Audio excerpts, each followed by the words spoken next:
আকাশবাণী কলকাতা। স্থানীয় সংবাদ পড়ছি নমামি বসু রুদ্র। দুদিনের সফরে প্রধানমন্ত্রী নরেন্দ্র মোদী আজ রাজ্যে একগুচ্ছ প্রকল্পের উদ্বোধন ও শিলান্যাস করবেন। সকাল 10:15 নাগাদ পশ্চিম বর্ধমানের অন্ডালে কাজী নজরুল ইসলাম বিমানবন্দরে বায়ুসেনার বিশেষ বিমানে পৌঁছন তিনি। সেখান থেকে ঝাড়খণ্ডের উদ্দেশ্যে রওনা হন প্রধানমন্ত্রী। অন্ডালে রাজ্যের শ্রম ও আইনমন্ত্রী মলয় ঘটক প্রধানমন্ত্রীকে স্বাগত জানান। উপস্থিত ছিলেন বিজেপির জেলা নেতৃত্ব। ধানবাদ হয়ে হেলিকপ্টারে প্রধানমন্ত্রী আজ দুপুরে হুগলির আরামবাগ পৌঁছবেন। সেখানে রেল, বন্দর, তেলের পাইপলাইন, এলপিজি সরবরাহ, জলশোধন সহ 7,200 কোটি টাকার বিভিন্ন উন্নয়নমূলক প্রকল্পের উদ্বোধন, শিলান্যাস এবং জাতির উদ্দেশ্যে উৎসর্গ করবেন প্রধানমন্ত্রী। এর মধ্যে অন্যতম ইন্ডিয়ান অয়েলের 518 কিলোমিটার দীর্ঘ হলদিয়া বারাউনি অশোধিত তেলের পাইপলাইন। 2,790 কোটি টাকা ব্যয়ে নির্মিত এই পাইপলাইন যাবে পশ্চিমবঙ্গ, বিহার এবং ঝাড়খণ্ডের মধ্য দিয়ে। এছাড়াও উদ্বোধন ও শিলান্যাস হবে কলকাতার শ্যামাপ্রসাদ মুখার্জি বন্দরের পরিকাঠামো শক্তিশালী করার বেশ কয়েকটি প্রকল্পে। 2,680 কোটি টাকা ব্যয়ের বেশ কয়েকটি গুরুত্বপূর্ণ রেল প্রকল্প প্রধানমন্ত্রী জাতির উদ্দেশ্যে উৎসর্গ করবেন। খড়গপুরের বিদ্যাসাগর শিল্প পার্কে ইন্ডিয়ান অয়েলের এলপিজি বটলিং প্লান্টেরও উদ্বোধন করবেন প্রধানমন্ত্রী। 200 কোটি টাকার বেশি ব্যয়ে নির্মিত এই প্লান্টের মাধ্যমে পশ্চিমবঙ্গের 14.5 লক্ষ গ্রাহককে এলপিজি সরবরাহ করা হবে। প্রধানমন্ত্রী এরপর আরামবাগে এক জনসভায় ভাষণ দেবেন। ওই সভাকে ঘিরে নিরাপত্তা ব্যবস্থা জোরদার করা হয়েছে। ইতিমধ্যেই সভায় হাজির হয়েছেন বহু মানুষ। সন্দেশখালীর প্রসঙ্গ আজকের সভায় ওঠে কিনা সেদিকে নজর রয়েছে সকলেরই। অনুষ্ঠান শেষে হেলিকপ্টারে কলকাতার উদ্দেশ্যে রওনা হবেন প্রধানমন্ত্রী। রাজভবনে তাঁর রাত্রিবাস করার কথা। আগামীকাল নদিয়া কৃষ্ণনগরে একাধিক উন্নয়নমূলক প্রকল্পের উদ্বোধন ও শিলান্যাসের কর্মসূচি রয়েছে তাঁর। কৃষ্ণনগরে সভা শেষে হেলিকপ্টারে পানাগড় পৌঁছে সেখান থেকে তিনি গয়া রওনা হবেন।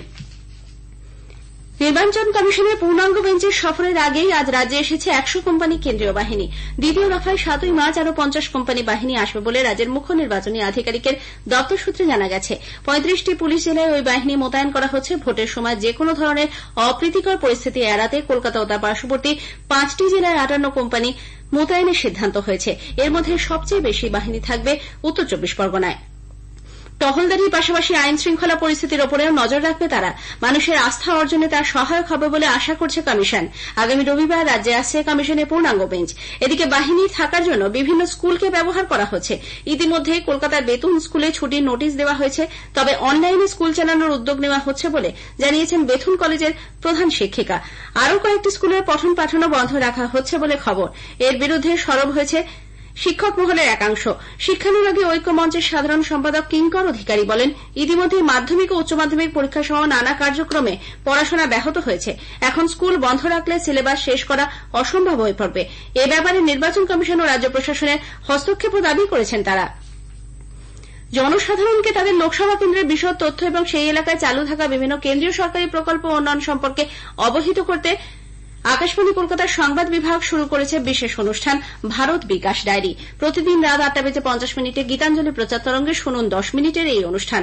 আমাদের সোশ্যাল মিডিয়াতেও অনুষ্ঠানটি সরাসরি শোনা যাচ্ছে। আজকের প্রতিবেদনে থাকছে মালদা উত্তর ও দক্ষিণ লোকসভা কেন্দ্র। 55 দিন ধরে বেপাত্তা সন্দেশখালীর দোর্দণ্ড প্রতাপ তৃণমূল কংগ্রেস নেতা শেখ শাহজাহান পুলিশের হাতে গ্রেপ্তার হলেও তার ঘনিষ্ঠ অন্য নেতাদের গ্রেপ্তারের দাবিতে বিক্ষোভ চালিয়ে যাচ্ছেন গ্রামবাসীরা। 2 নম্বর ব্লকের বৌঠাকুরনী এলাকার তৃণমূল কংগ্রেস নেতা সন্দেশখালী অঞ্চলের প্রাক্তন প্রধান দিলীপ পণ্ডিতের বিরুদ্ধে আজ ফেস্টুন প্ল্যাকার্ড নিয়ে বাসিন্দারা বিক্ষোভ শুরু করেন।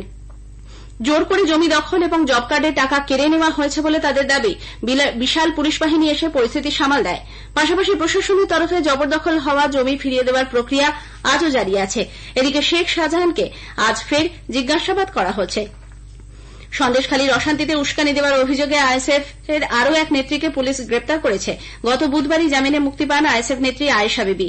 আজ ভোরে নিউ টাউনের একটি আবাসন থেকে গ্রেপ্তার হন জুবি সাহা। ভোরের আলো ফোটার আগেই পুলিশ তার ফ্ল্যাটে উপস্থিত হলে ফেসবুক লাইভে গোটা ঘটনা তুলে ধরেন এই আইএসএফ নেত্রী। উত্তর 24 পরগনার গুমা 1 নম্বর গ্রাম পঞ্চায়েতের উপপ্রধান বিজন দাস খুনে মূল অভিযুক্ত গৌতম দাসের গ্রেপ্তারের দাবিতে স্থানীয় বাসিন্দারা আজ গুমা স্টেশন রোড এলাকা অবরোধ করে বিক্ষোভ দেখান। রাস্তার ওপর টায়ার জ্বালিয়ে দেওয়া হয়, ভাঙচুর চালানো হয় গৌতমের বাড়িতেও। তাদের অভিযোগ, সকলের প্রিয় নেতা বিজন দাসের খুনে অভিযুক্ত গৌতম দাসকে পুলিশই আড়াল করছে। সে গ্রেপ্তার না হওয়া পর্যন্ত প্রতিবাদ আন্দোলন চলবে।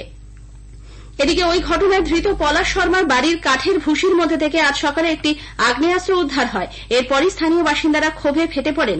এখনো পর্যন্ত ওই ঘটনায় পুলিশ 2 জনকে গ্রেপ্তার করেছে।